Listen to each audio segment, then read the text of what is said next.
Obrigada, senadora Gleisi, que preside essa sessão, senhores senadores. Eu quero, antes de mais nada, agradecer o senador Theomário Mota por ter permitido essa troca entre eu e ele para que pudesse estar falando nesse momento. Mas, senhor presidente, senhores senadores, senadoras, eu também venho a essa tribuna para falar um pouco a respeito da pauta que tem ocupado senadores, senadoras, assim como os deputados e deputadas federais nesses últimos tempos. Nós vimos semana passada que a comissão especial que analisa a reforma da Previdência na Câmara dos Deputados não conseguiu concluir os seus trabalhos.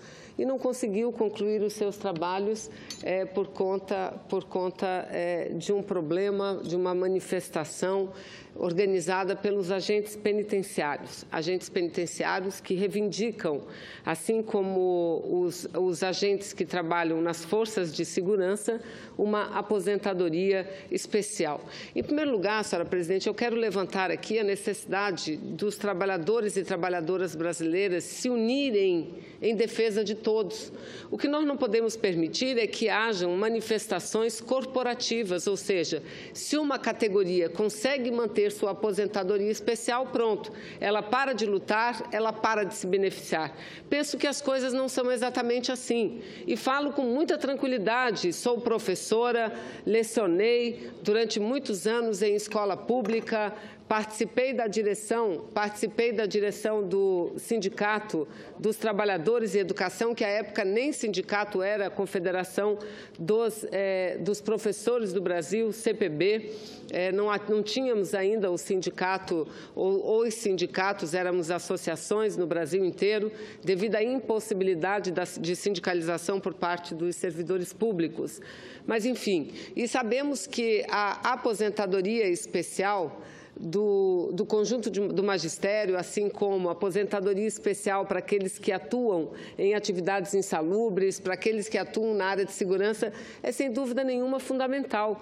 Fundamental não só pelo nível de estresse, mas pela situação delicada que são expostos durante todos os dias. Mas isso é parte de uma política de previdência social pública que favorece de igual forma o conjunto das trabalhadoras e dos trabalhadores brasileiros. E eu digo de igual forma, mesmo trabalhando com essas diferenças, porque quando as diferenças existem, elas existem como forma compensatória. Ora, é natural que alguém trabalhando numa atividade como um policial de segurança pública, nada mais justo do que ele se aposente antes daquele que trabalha num escritório, em decorrência das especificidades da sua função, da sua atividade laboral. Então, essas diferenças, elas trabalham, ao final de tudo, para garantir um tratamento de igualdade entre todos e todas. E eu aqui, mais uma vez, cito o exemplo das mulheres. Por que mulheres têm que ser tratadas de forma diferenciada a dos homens ainda nos dias atuais? Para que a gente possa buscar um mínimo de igualdade entre os sexos, masculino e feminino, numa realidade profundamente desigual, numa realidade onde as mulheres, apesar de ter um nível superior de escolaridade, ainda recebem, em média, 25% a 28% a menos em seus salários. Uma realidade onde as mulheres não ocupam os cargos de direção. Uma realidade onde as mulheres, a elas são impostos todos os afazeres domésticos, quase que com exclusividade. Então, óbvio, para a gente compensar, não é dar um bônus, porque tem gente que diz o bônus das mulheres de se aposentar em 5 anos. Isso não é bônus, isso é apenas uma forma de compensar uma série de dificuldades que a mulher enfrenta a mais no mercado de trabalho em comparação e em relação aos homens. Então, é óbvio que essa diferença ela não compensa ainda na sua totalidade. Aí tem alguns que dizem, mas vocês não defendem a igualdade? Exatamente, por defender a igualdade, que essa diferenciação tem que ser mantida. Até o dia em que a mulher não estiver mais sobrecarregada com a dupla jornada de trabalho. Até o dia que os salários pagos às mulheres forem iguais aos salários pagos pelos homens. Então, veja, eu estou levantando esses aspectos para dizer da necessidade de levarmos uma luta ampla, trabalhadores e trabalhadoras brasileiras contrários a essa reforma previdenciária e a essa reforma trabalhista. São duas reformas que se complementam, são duas reformas que atendem inequivocadamente dois segmentos difíceis da economia capitalista. Senador Paim dizia aqui, é uma vergonha, a reforma trabalhista saiu de lá, saiu das salas da CNI, da Confederação Nacional da Indústria, saiu das salas da Fiesp, da Federação das Indústrias do Estado de São Paulo. Foi de lá que saíram todas as propostas que acabam, na prática, com a própria consolidação das leis do trabalho, a CLT. São mais de 117 artigos que são modificados, mas, na prática, apenas um artigo contido nessa proposta, que não é de reforma, é uma proposta de exclusão dos direitos sociais. Um único artigo acaba com a CLT, quando diz que prevalece o negociado ao legislado. Ora, a situação de hipossuficiência dos trabalhadores ainda no mercado de trabalho mundial, mas principalmente no Brasil, não nos permite dar esse passo. Então, cada senador e cada senadora que defende e que votar essa reforma tenham a consciência, que votar a favor dessa reforma, que tenham a consciência plena, que estarão agindo contrário aos interesses dos trabalhadores e das trabalhadoras brasileiras, que cada senador ou cada senadora que votar a favor da reforma da Previdência, tal como vem da Câmara, ou mesmo com poucas modificações, que tenham consciência plena e absoluta que estarão votando contra os interesses dos aposentados, das trabalhadoras e dos trabalhadores, contra direitos conquistados com muita luta por décadas e décadas.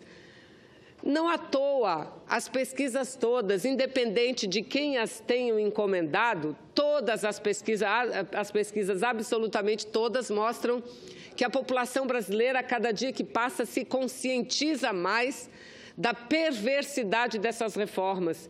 E tem claro quem as defende. Tem claro que é esse governo do senhor Michel Temer. Tem claro que são os partidos que lhe dão base de sustentação. E aqueles que subiam à tribuna como verdadeiros arautos da moralidade, lutando contra a corrupção, lutando não, discursando, num discurso vazio, num discurso sem nenhum rastro prático. Aqueles que subiam à tribuna defendendo os trabalhadores hoje, como diz no linguajar popular, senadora Regina, estão pianinho, estão caladinhos, estão quietinhos, porque, no fundo, eles tiraram uma presidenta porque ela não concordava em fazer a reforma previdenciária da forma como eles estão encaminhando. Ela não concordava em fazer uma reforma trabalhista que rasgasse a CLT. Essa é a verdadeira razão do novo governo que se instalou no Brasil, seguindo a tal tendência neoliberal mundial. Aliás, deveríamos seguir também os exemplos do que vem acontecendo no mundo. Vamos pegar o que acontece no Chile. O Chile já passou por uma reforma previdenciária há alguns anos. Um dia desses eram mais de 2 milhões de trabalhadores e trabalhadoras brasileiras nas ruas, porque lá sim, lá a previdência privatizada, a saída do Estado no sistema previdenciário está fazendo com que o sistema entre em colapso. E lá a presidente está propondo uma outra reforma diferente da nossa. Lá é a reforma que vai criar o tributo solidário para o Estado entrar novamente no sistema de previdência social. Ora, vamos olhar mais adiante o que vem acontecendo na Espanha, por exemplo, que fez uma reforma trabalhista também recentemente, alegando que o custo do trabalho, a quantidade de direito dos trabalhadores era grande parte que explicava a crise econômica daquele país. E o que é que aconteceu? Até aumentaram um pouco o número de empregos, mas precarizando postos de trabalho completamente precarizados e sem direitos dos trabalhadores, o que é lamentável, porque isso também não permite que uma nação se desenvolva. E ainda tem a cara de pau de dizer o seguinte: precisamos disso. Ora, precisamos quem? Será que é a população mais pobre que vive de um salário mínimo? Aqueles que moram nas favelas, aqueles que moram nas periferias das grandes cidades, que acordam de madrugada para ir para uma fábrica, trabalhar o dia inteiro e já chegam em casa no entardecer, já no início da noite, sem poder dar a atenção necessária que merecem os seus filhos, as suas famílias, porque trabalham e ganham um salário mínimo. É assim que acontece no distrito industrial da minha cidade. É assim na cidade de Manaus, é assim que acontece no comércio da minha cidade. É assim que acontece com os trabalhadores das empresas terceirizadas, esses que vivem de um salário mínimo. Aí, esse presidente ainda tem coragem de dizer, vai mudar todas as propagandas na televisão, no rádio, porque essas até agora têm sido ineficientes. Não vai encontrar nenhuma eficiente, porque não há eficiência onde não há verdade. E não é verdade que, para resolver o problema da economia do Brasil, precisa tirar direito dos trabalhadores. Amanhã eu vou voltar à tribuna para falar desse quase um ano do senhor Michel Temer à frente da presidência do nosso querido país. Um ano que vai se completar no próximo dia 12. Um ano. E que eles prometeram à nação brasileira que a crise logo estancaria, logo os trabalhadores experimentariam aquele novo ciclo de evolução, de geração de empregos e de crescimento no investimentos. Que novo ciclo é esse? Os dados que estão sendo coletados, e isso está publicado em todos os jornais, e nós passaremos a semana assim, analisando os números desse último ano, mostram que não só as coisas não têm melhorado, mas que não há nem sinalização de melhoria. A dívida pública, diziam que era um absurdo a dívida pública, ela transforma qualquer nação em ingovernável, que a dívida pública estava muito alta e que precisava baixar. Pois bem, eles aumentaram a dívida pública bruta, senadora Gleice, de um pouco mais, em torno de 76 bilhões para para quase 80 bilhões. Aumentaram em um ano. Por quê? Porque as taxas de juros, apesar de vir diminuindo, a inflação diminui de forma mais acelerada, o que faz que a taxa real de juros cresça, mesmo com a queda da taxa Selic. Mas vamos um outro dado, o desemprego. E ele subiu aqui, lembra, senadora Regina?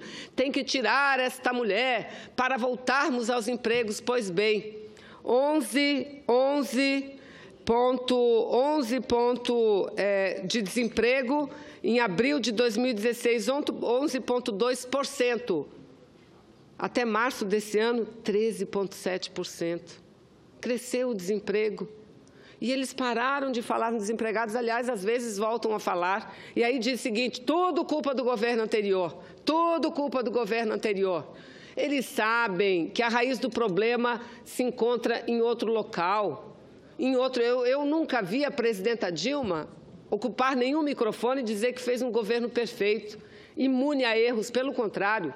Inúmeras autocríticas foram feitas, mas não podíamos, como não podemos deixar de conhecer que a crise é a crise do sistema capitalista mundial. E, aliás, esse mesmo sistema se aproveita no mundo inteiro, e aqui no Brasil também, desta crise, desse momento de recessão, que é muito mais do que recessão, é depressão, para tirar os mínimos direitos das mulheres, dos trabalhadores simples. E ainda esse senhor, senadora Regina, diz que quem vai para a rua são os privilegiados. Os privilegiados não estão sendo tocados. Os privilégios não estão sendo mexidos. Cadê os devedores do INSS? Esses estão sendo incomodados pelo governo? Não. Cadê aquelas universidades sem fins lucrativos, entre aspas, que usufruem de benefícios fiscais, de isenção fiscal? Cadê que elas estão sendo mexidas? E lá em março, o ministro, o relator da reforma da Previdência, do retrocesso da Previdência, dizia que ia mexer com isso. Cadê o artigo no projeto substitutivo que ele apresentou? Nenhum. Então, não estão mexendo nos privilégios, estão mexendo apenas nos direitos do povo pobre, trabalhadores, homens e mulheres. Conceda a parte, senadora Regina, Vossa Excelência. Obrigada, senadora Vanessa. Eu vou pedir essa parte mais para fazer um comunicado, para mostrar as contradições deste governo. Governo que manda para cá a reforma trabalhista, que é uma autorização oficial para trabalho escravo. Pois bem, eu acabo de receber no meu gabinete o representante da OIT no Brasil e o representante mundial de combate ao trabalho escravo. E eles estão fazendo no Brasil o lançamento do protocolo 50 pela liberdade, que eles têm 50 países assinarem o protocolo e o Brasil vai assinar. Amanhã a gente vai fazer o lançamento aqui, eu quero convidar todos e todas amanhã à tarde, lá na Comissão de Direitos Humanos, o lançamento do protocolo, mas eles já me disseram que já tiveram com o governo, que a Casa Civil vai mandar para cá o projeto de combate ao trabalho escravo, vê se pode, que aqui tem projeto para tirar da lei a expressão situação degradante análoga ao trabalho escravo. O projeto que tem aqui, o único objetivo é retirar essa expressão. E eles vão mandar de lá um protocolo da OIT, que eles estão aderindo, vão mandar para cá o projeto. Eu terei o maior prazer de receber esse projeto na Comissão de Direitos Humanos, né, para a gente, inclusive, apressar para fazer votar rápido, porque a OIT precisa de 50 países assinando esse protocolo. Mas veja a contradição. Quem manda para cá uma reforma trabalhista, quem tem aqui um projeto querendo tirar uma expressão para poder permitir o trabalho escravo. E aí vai, para fazer bonito na fita para o mundo, para a OIT, vai mandar um projeto de lei, né, reafirmando o protocolo da Organização Internacional do Trabalho. Então, é um governo totalmente contraditório. Contraditório também quando o ministro do Trabalho diz que não pode ficar mal com as centrais, ele prometeu para as centrais que no projeto não ia tratar de pejotização, nem de regulamentação sindical, nem de trabalho intermitente. O ministro do Trabalho dizendo isso, que ele não pode ficar mal com as centrais. Ele está dizendo, quer dizer que ele vai defender contra isso, né? Pelo que ele fala aqui. Né? É por isso que estão pedindo a cabeça do ministro já há vários deputados. Né? Então, e a mesma coisa também, assim, você viu a aprovação da medida provisória 766, e aí a gente percebe que a lista tem uma lista grande de deputados beneficiados por essa MP. Quer dizer, é a forma de retribuir o voto, né, a favor das reformas, aprovando essa medida, porque 99% dos juros e multas perdoados e o restante em 240 meses. Então, beneficia diretamente o relator da medida, deputado Nilton Cardoso, é um dos devedores, e aí você pode perceber o que está acontecendo nesta República, né? A troca de favores em troca de voto da medida da reforma da Previdência Trabalhista está correndo solta. E para terminar, nós vimos aí a saída do presidente da FUNAI, né? Dizendo textualmente que está se instalando neste país uma ditadura, e que a ditadura começa na FUNAI. Pois bem, ele saiu essa semana e já nomearam um coronel para a FUNAI. Nós estamos convidando, na realidade, porque ele não é mais ministro, não é mais presidente da FUNAI, para que ele possa vir falar sobre isso na Comissão de Constituição e Justiça, senadora Regina, porque é muito grave as declarações dele. Ele, na realidade, falou de forma indireta, senadora Regina, de corrupção, eu não sei nem se indireta, eu acho que diretamente, que ele não aceitou fazer as coisas erradas que pediam a ele. Não é o primeiro que sai do governo assim, senadora Regina. E nós precisamos reagir, a população brasileira precisa reagir, porque tudo isso acontece, como Vossa Excelência diz, em nome da aprovação disso que não é reforma. Com certeza. Obrigada, senadora. Eu é que agradeço a parte de Vossa Excelência, senadora Regina, e apenas para concluir essa minha participação breve, dizer que eles se utilizam dos mecanismos e dos meios mais reprováveis para poder viabilizar essas propostas. Um dos exemplos está aí na FUNAI, estava desagradando o ministro da Justiça, o ruralista do Estado do Paraná. desagradando, não estava querendo nomear pessoas não técnicas, não vinculadas à área, para vários cargos comissionados. Mas agora ele está, por decreto e de forma silenciosa e sorrateira, flexibilizando o Estatuto do Desarmamento, facilitando o porte de arma. E o que é isso aqui, senhores senadores, senhoras senadoras?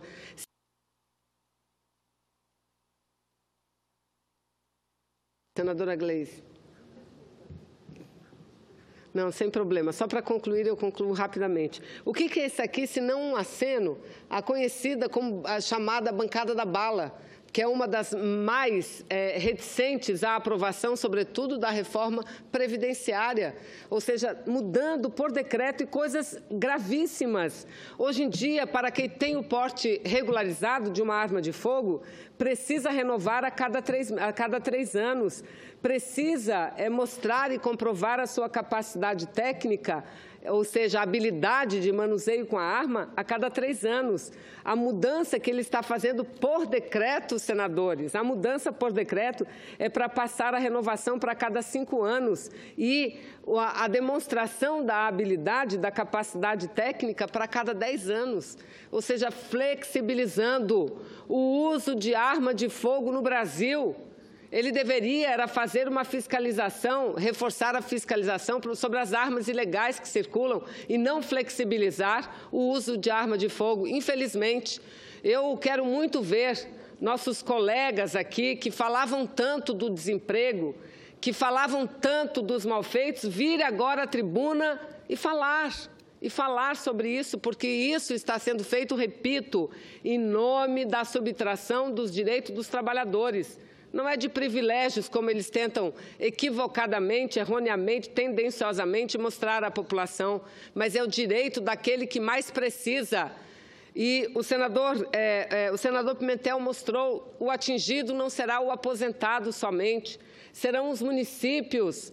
Mais de 3.000 municípios brasileiros têm na sua maior receita os recursos repassados para os aposentados, para os pensionistas, para aqueles que utilizam benefício de prestação continuada ou sazonal, como o caso do seguro-defeso. É exatamente isso que eles querem acabar, destruir o Estado brasileiro e destruir principalmente aquela gente mais simples, aquela gente mais humilde. Muito obrigada, senhora presidente.